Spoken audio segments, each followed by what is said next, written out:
Halo teman-teman, ketemu lagi sama saya Muhammad Edwin. Masih di program yang sama, ini podcast kita. Oke, jadi kali ini bintang tamunya itu bukan lagi dari anak-anak mahasiswa. Sekarang udah bapak-bapak. Sama saya udah bapak-bapak ini sekarang. Oke, halo Kak Dimas, apa kabar? Halo, pecinta podcast dimanapun kalian berada. Anjay. Jadi Kak Dimas ini baru lulus ya, tahun 2019, baru wisuda. Alhamdulillah, baru wisuda di 2019 kemarin. Semester berapa kemarin? 10 ya? Enggak ya? Aku termasuk yang cum laude kemarin. Tapi nggak dipanggil ke depan panggung. Soalnya low profile aku. Nah, untuk aktivitas sekarang ngapain aja Kak? Setelah lulus dari dari Palkomtek? Ngamen, latih di TikTok. Oh enggak. Serius ya, jawabnya serius ini. Harus serius dong. Aku sekarang alhamdulillah ya kecil-kecilan lah jadi freelancer foto, video, terus apa ya, wedding gitulah pokoknya. Ya kecil-kecilan lah, tipis-tipis. Nah, tapi kan sekarang kan lagi musim corona nih. Gimana nih soal job? Masih lancar kah? Kalau 3 bulan ke belakang itu parah sih, parah banget. Jadi kosong, bener-bener kosong. Tapi alhamdulillah untuk di bulan ini tuh udah mulai masuk ya, karena kan pemerintah juga udah ngelonggarin PSBB-nya. Ya udah masuk new normal juga kan? Iya, udah masuk new normal, cuma mungkin harus dengan protokol yang lebih ketat aja, yang buat agak sedikit kita tuh ya karena baru kan, yang biasanya tadi megang kamera nggak pakai tangan, bukan nggak pakai tangan, pakai apa sih, sarung tangan. Sekarang harus pakai sarung bantal ya. Tangan. Ini jokes bapak. Santai kan podcast ini kan? Santai, kita santai sini kok. Ya, terus? Oke, lanjut. Nah, kan hari ini pembahasan kita tentang masalah BEP ya, Bujang Elite Production. Males bahas masalah. Hidup aku pengen jauh-jauh dari masalah gitu. Nah, Kak Dimas ini kan salah satu bisa dibilang sutradara kah atau pemain kah dari BEP? Apa ya aku ya? Ditanya orang-orang BEP-nya aja mungkin aku apa ya? Aku tuh nggak mau sombong. Iya. Jadi kalau boleh tanya di sini aku sebagai apa di BEP ya? Kebetulan sih sutradara. Walaupun agak maksa sih. Agak maksa, aku pengen jadi sutradara maksudnya. Nah, tapi mungkin banyak teman-teman di rumah juga yang belum tahu sebenarnya BEP itu tuh apa? Sebuah komunitas kah atau sebuah apa? Boleh diceritain dulu kan? BEP itu panggilan saya. BEP. BEP ya, benar. Nah, BEP itu sebenarnya Bujang Elite Production, jadi kayak komunitas pencinta film ya. Tapi bukan film aja sih, karena sekarang BEP udah banyak divisinya, kayak ada gaming, ada musik cover, ada short movie, ada sketsa komedi, banyak pokoknya. Kalau dulu memang niatnya pertamanya pecinta film semua, tapi sekarang seiring berjalannya waktu udah banyak divisi yang ada di BEP. Oke. Kenapa harus Bujang Elite Production? Karena kalau kita tahu kan elite itu kan berarti mewah gitu ya. Kalau masalah Bujang Elite ya, aku tuh gabung juga pas Bujang Elite itu udah berdiri sebenarnya. Jadi aku tuh diajak gabung sama salah satu CEO lah ya, atau founder dari Bujang Elite itu Kak Johnson, yang sebagai guru aku juga di dunia sinematografi dan perfilman. Jadi ya, kalau mau ditanya kenapa Bujang Elite, aku nggak bisa jawab. Soalnya yang ngasih nama tuh dari mereka gitu. Jadi mungkin suatu hari bisa diundang Kak Johnsonnya langsung untuk bahas Bujang Elite. Karena aku agak takut nih bahas Bujang Elite. Soalnya aku kan gabung Bujang Elite udah lumayan gede, gitu loh. Jadi nah, gitu. Terus untuk tujuannya membangun channel YouTube Bujang Elite nih apa sih Kak? Kalau boleh tahu. Tujuannya ya mungkin kalau tujuan sih bisa dibilang penyaluran bakat kita sih. Bukan penyaluran bakat, apa sih? Penyaluran hobi. Karena kan kebetulan hobi kita kan di video, terus ya berkaitan sama video dan sinematografi gitu kan. Jadi mungkin platform yang cocok untuk ngeimplementasi itu ya di YouTube. Dan ya walaupun sekarang IG udah IGTV kan, tapi dulu tuh kayaknya YouTube masih asik banget buat kayak kita tuh ngekreasiin hobi gitu. Nggak kayak sekarang kan YouTube banyak drama.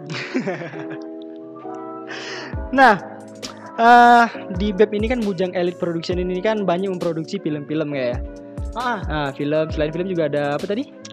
Musik cover, terus gaming. Nah, itu kan anggota-anggota dari BEP itu sendiri, mereka bisa masuk ke BEP itu ada audisi kah atau pemilihan khusus gimana?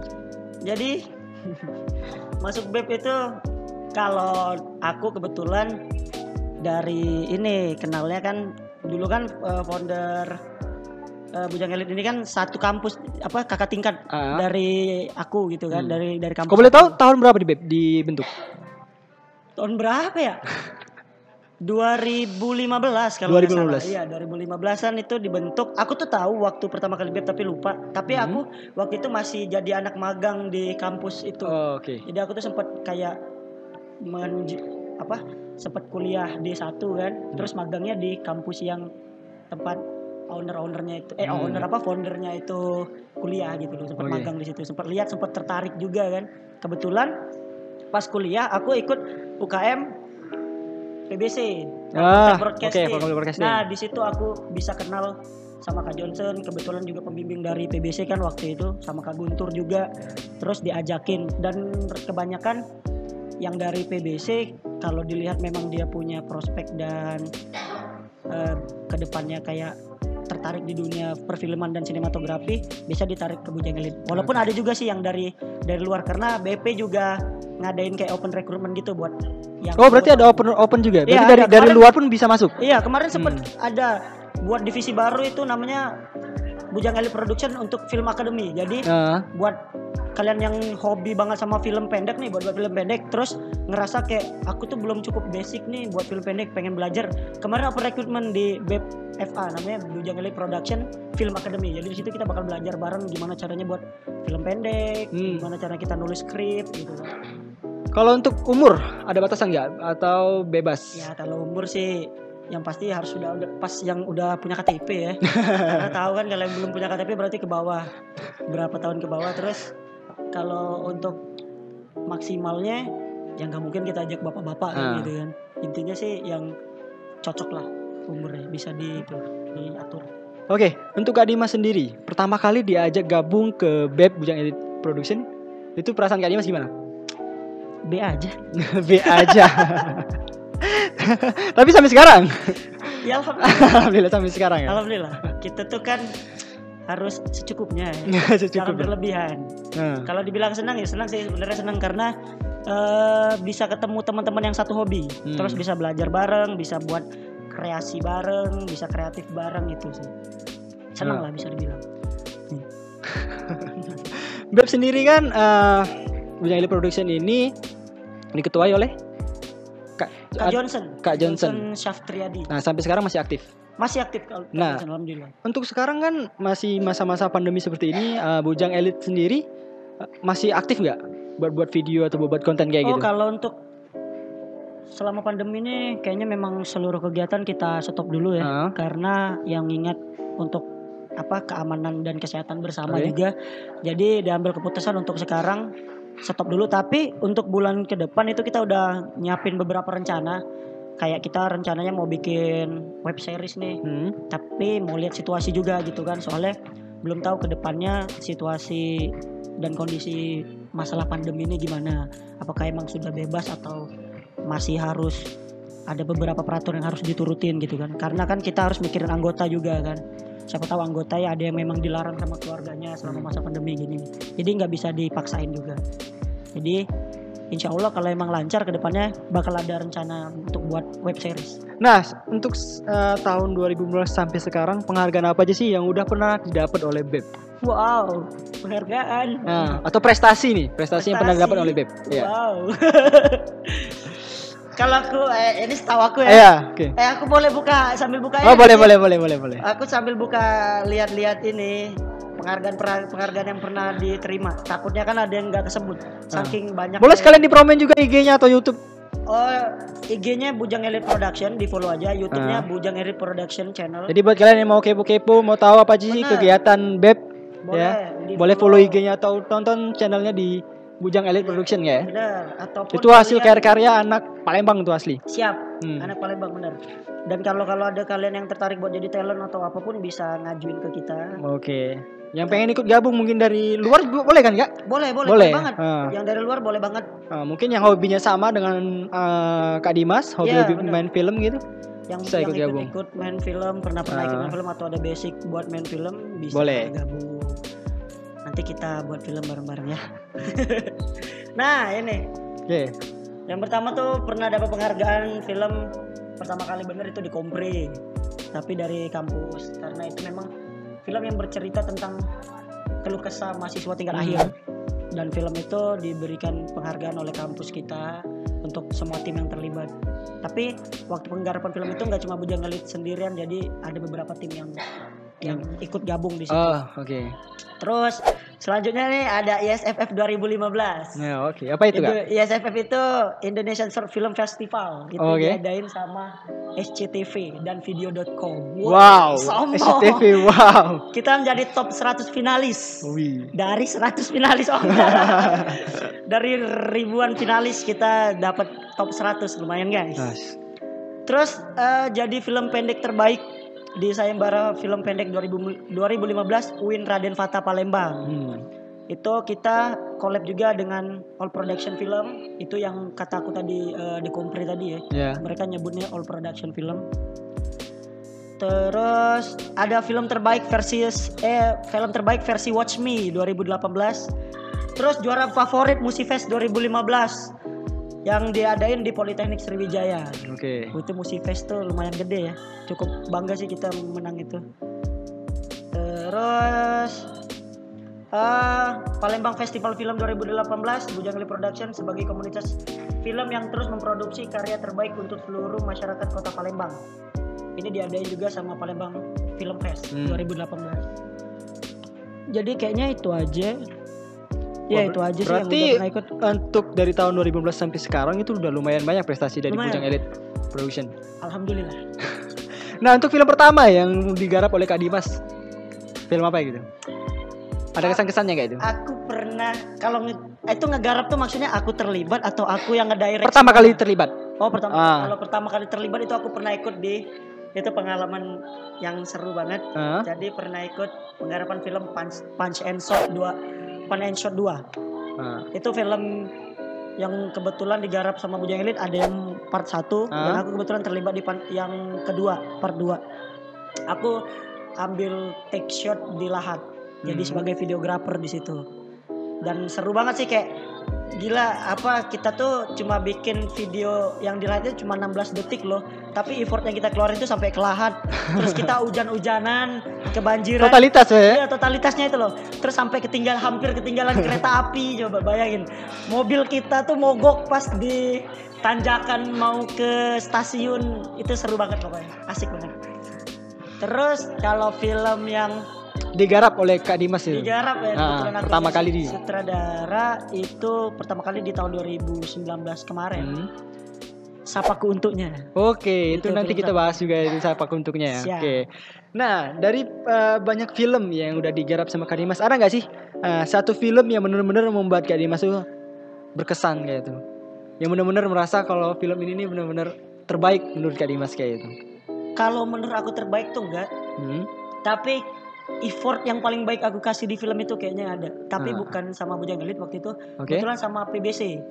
Sama Palkomtek Broadcasting ya. Sama kamu anggota PBC? Iya, saya anggota PBC juga. Nyesel gak masuk PBC? Alhamdulillah enggak ya. Alhamdulillah enggak. Alhamdulillah ya. Alhamdulillah enggak. Jadi waktu itu ada festival film ISFF. ISFF juga tahun 2018 itu.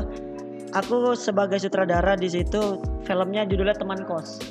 Jadi itu film pertama yang aku garap full dari pertama sampai akhir, dari mulai kayak kita tuh pre-production, production sampai post production itu kita garap bareng-bareng sama anak-anak Palkomtek. Ini keren-keren banget anak-anak Palkomtek emang. Jadi filmnya itu kita bener-bener kayak sampai nginep 1 hari 1 malam. Syutingnya itu bener-bener kita pakai make up. Waktu itu yang jadi hantu kebenaran Devi, temen gue ya, temen Aing.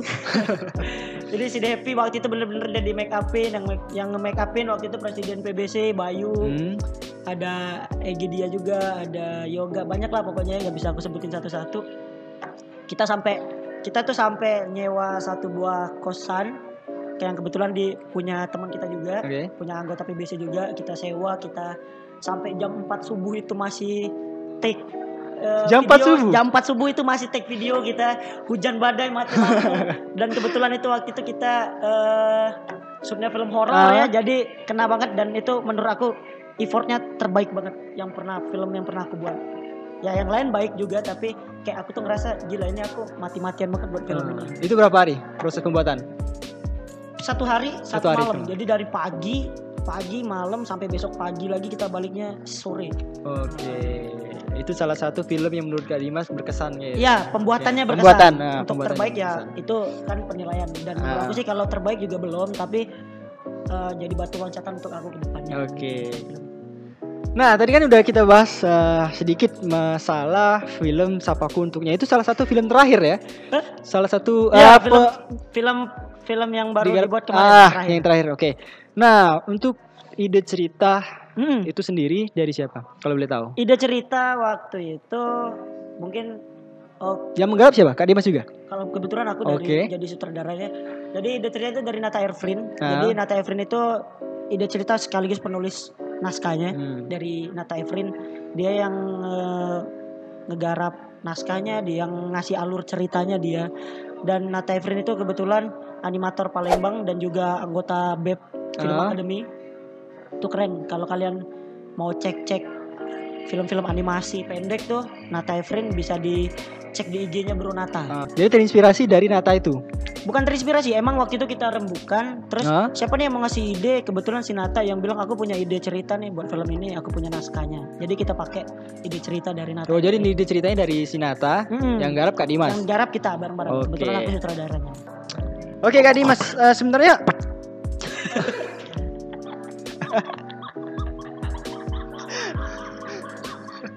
lanjut ya. Aku tidak baca serius banget. Oke. Sebenarnya aku masih penasaran dari filmnya Sapaku Untuknya tadi ya. Sebenarnya pesan apa sih Kak yang pengen disampaikan di film ini ke penonton gitu? Sebenarnya kalau film itu apa ya, pesannya tuh kayak ya cinta-cintaan sih intinya. Intinya kalau pesan untuk sosial lah nggak ada. Tapi intinya mungkin kayak ya ngebikin baper anak muda aja. Pokoknya kalau ada perasaan, udah lu ini aja nyatain, jangan so malu-malu gitu loh. Jangan minder, pokoknya nyatain aja. Karena kita nggak pernah tahu apa yang cewek itu rasain kan. Kalau lu nggak nyatain, gimana lu mau tahu perasaan dia gitu kan? Yang ada lu bakal nyesel. Lebih baik nyesel lu ditolak karena lu udah nyatain daripada lu nyesel karena lu nggak sempet nyatain itu ke dia.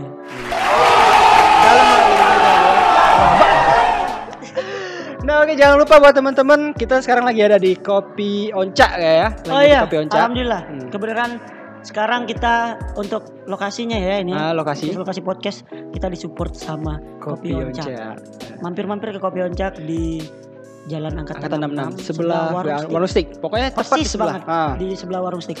Dia macam-macam aneka kopi, tapi ada juga kayak menu-menu seger lainnya dan makanan-makanan yang cocok buat nemenin waktu nongkrong kalian bersama teman-teman dan keluarga kalian. Bareng pacar juga boleh ya? Bareng pacar juga. Pacar kamu, pacar teman, pacar orang, gak apa-apa.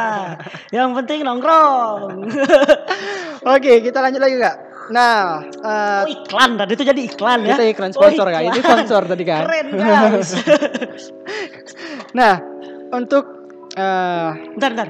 Kan kebenaran iklan ya. Kasih pop up lah sekali sini IG. Biar susah editornya. Nah oke kita lanjut ya. Nah untuk Bujang Elite Production kedepannya production itu kedepannya kira-kira kira-kira nih udah ada ini nggak, udah ada apa ya, udah ada apa ya udah ada apa nih? Oh iya lupa. Oke. Untuk Bujang Elite Production ya. Oke. Nah untuk kedepannya udah ada project nggak? Kira-kira mau buat apa? Kedepannya alhamdulillah kita udah ada planning. Semoga aja bisa segera terrealisasi. Semoga aja bulan depan udah bisa digarap. Ya Rel ya Pak. Skripnya semoga bulan depan udah bisa digarap Rel ya. OTW ya. Jadi kebetulan si Farel yang bakal nulis skrip untuk web series. Dia bakal buat web series dan aku di situ mau main. Kak Johnson, aku nak main. Udah bosan jadi saudara? Bukan bosan sih Pak. Kayak aku tuh kadang mungkin karena aku tuh kayak kesel aja kadang, apa ya, aku bisa dibilang sombong gak sih sebenarnya? Kayak nggak tahu ya, pokoknya kayak aku tuh waktu ngerekam atau ngedirect terus talentnya main ya. actingnya tuh kayak aduh lu tuh harusnya kayak gini gitu loh. Tapi jadi kayak kalau bisa tukeran deh, mending gue aja yang main gitu kan. Jadi makanya aku tuh pengen kayak ini kesombongan hati gue harus gue cobain nih kan. Apa karena cuma kesombongan aja atau emang gue bisa berakting dengan mendalami skrip yang baik. Emang selama ini Kak Dimas cuma jadi orang yang di belakang kamera atau pernah main film? Aku pernah main film waktu PBC ikut ISFF 2017-2018. Itu aku jadi pemain. Kebetulan aku jadi baron di situ. Baron itu rentenir ya, nggak tahu itu kenapa aku dikasih adegan itu, dikasih skrip itu mungkin karena muka aku yang cocok di rentenir. Muka jahat gitu kan, mukanya jahat mukanya itu. Pokoknya jadi orang jahat aja, nggak cocok jadi orang baik. Jadi alhamdulillah aku bisa mendalami karakter itu. Alhamdulillah. Filmnya 100 besar ya misalnya. Dari Kak Dimas sendiri, sebenarnya Kak Dimas tuh punya cita-cita sih atau pengen jadi karakter apa di sebuah film kayak gitu? Katanya kan pengen jadi pemain nih kan? Nah kira-kira ada nggak sih peran yang pengen Kak Dimas mainin di film tersebut kayak gitu? Aku pengen jadi Tanjiro apa ya? Kimetsu no Yaiba. Itu konteks udah lain ya? Tanjiro. Tapi filmnya diundur 2021 Bangs itu memang bang sekali itu emang. Nah, kenapa Kak Dimas pengen jadi karakter apa Tanjiro ya? Tanjiro. Kenapa itu? Karena dia tuh kayak rela ngorbanin apa aja demi orang yang dia sayang. Bucin ya? Iya, bukan bucin. Jadi di situ maksud aku buat orang yang dia sayang kan nggak selalu pacar nih, bisa keluarga atau apa. Di situ dia tuh ceritanya kayak dia nih ya namanya anime ya. Dia tuh ceritanya kayak pembasmi iblis gitu loh. Siluman gitu loh. Nah adeknya nih digigit sama salah satu raja siluman yang cukup kuat, jadi musuh dia terakhir nanti.